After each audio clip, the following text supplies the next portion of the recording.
کشمیر میں وہ کون سے ولی اللہ تھے کہ جو شیر کی سواری فرمایا کرتے تھے اور ان کے مزار پر آج بھی شیر حاضری دینے آتے ہیں۔ تذکرہ کریں گے اس ولی کا کہ جس پر خونخوار درندے نے حملہ کیا تو پھر کیا کرامت دیکھنے میں آئی، اور داستان سنائیں گے آپ کو رسول اللہ صلی اللہ علیہ وآلہ وسلم کے ایک عاشق غلام کی کہ جس کی حفاظت پر شیر مامور ہو گئے۔ دوستو، شیخ ابو الحسن کا شمار عہد قدیم کے ان بزرگان دین میں ہوتا ہے کہ جنہوں نے اپنی زندگیاں اللہ کے لیے وقف کر چھوڑی تھیں۔ آپ کے زمانے میں مصر پر احمد بن طولون کی حکومت تھی۔ وہ ایک ظالم بادشاہ تھا، رعایا پر ظلم و ستم کرتا رہتا، اور یہیں پر بس نہیں بلکہ اس کے دور میں ریاست میں فحاشی اور عریانی اور بے حیائی کا دورہ تھا۔ احمد بن طولون کی رعایا اس سے تنگ تو بہت تھی، مگر کسی میں اتنی جرت نہیں تھی کہ اسے اس کے ظلم کے بارے میں وارننگ دے سکے، اس کے سامنے کلمہ حق بلند کر سکے۔ لیکن خواتین و حضرات، اللہ کے دوستوں کو تو کوئی ڈر اور خوف نہیں ہوتا، چنانچہ شیخ ابو الحسن اس کے سامنے گئے اور اسے ظلم و ستم سے باز آنے کی تلقین کی۔ احمد بن طولون کو شیخ ابو الحسن کی یہ حق کوئی ہرگز پسند نہ آئی اور اس نے سزا کے طور پر آپ کو بھوکے شیر کے آگے ڈال دینے کا فیصلہ سنا دیا۔ اس کی ہدایت پر ایک شیر کو کئی روز تک بھوکا رکھا گیا اور اس کے علاوہ شہر بھر میں منادی کروا دی گئی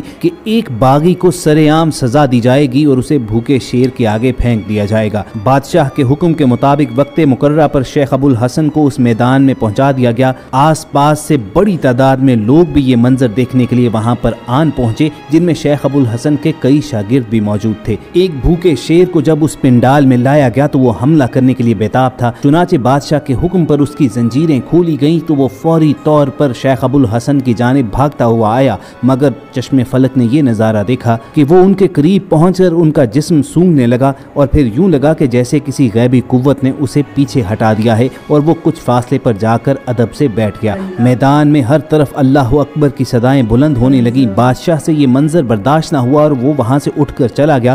شیخ ابو الحسن کو آزاد کرنے کا حکم سنا دیا گیا۔ جب ان کے شاگرد ان تک پہنچے اور ان سے دریافت کیا کہ جب شیر نے آپ پر حملہ کیا تھا تو کیا آپ کو کوئی خوف محسوس ہوا تھا؟ شیخ ابو الحسن نے جواب دیا کہ اللہ کی قسم مجھے کسی قسم کا خوف محسوس نہیں ہوا تھا، میں اس وقت محض یہ سوچ رہا تھا کہ اس درندے کے منہ سے نکلنے والی جھاگ سے میں کہیں ناپاک تو نہیں ہو جاؤں گا کہ مجھ سے اللہ اور اس کے رسول کی حمد و ثنا چھوٹ جائے گی۔ تو خواتین و حضرات، ایسے ہوتے ہیں حضرت محمد صلی اللہ علیہ وآلہ وسلم کے غلام جو اپنے آقا سے نسبت پر ناز رکھتے ہیں اور پھر دنیا کی کوئی شر پسند قوت ان کا بال بیکا نہیں کر سکتی۔